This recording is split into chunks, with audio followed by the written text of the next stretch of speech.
jërë ngeen jëf dal leen ak jàmm yéen ñi nga xamante ni yéen ñuy bàyyi xel fii ci info actu buzz ñu wax rek ci lu soxal mbirum ki nga xamante ni rek moom moo di Mamadou Lamine Diallo ginnaaw bi nga xamante ni rek demoon na fële ca Cap Manuel ngir rek dal di seeti ki nga xamante ni moom moo di Ousmane Sonko mu mel ni rek moom kii di Mouhamed Lamine Diallo bàyyilul benn yoon kii di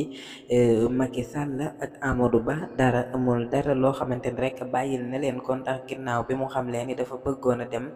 seeti kii di Ousmane Sonko ci kaso bi nga xamante ni fa la nekk jamono ji fële ca Cap Manuel moom kii di Mamadou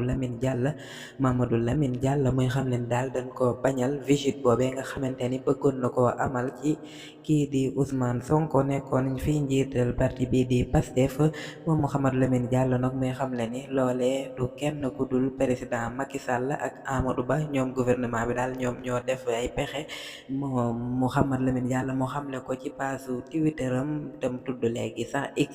ni kat Macky Sall ak Amadou Ba ak seen gouvernement ñoom ñoo ne ci ginnaaw li xew lépp ngir gàntal visite bi nga xamante ni rek bëggoon naa koo amal seeti kii di Ousmane Sonko moom Mouhamadou Lamine Diallo muy xamle nag ni dafa mel ni rek dafa am tiitaange boo xamante ne rek ñii di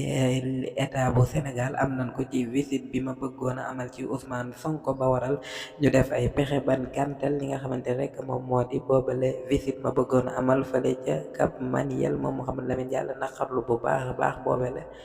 gàntal. Jërë ngeen jëf ci wéy bi dinu bàyyi xel fi ñu Info Actu Buzz wéy leen di abonné te activé cloche de notification bi ngir yeneen xibaar.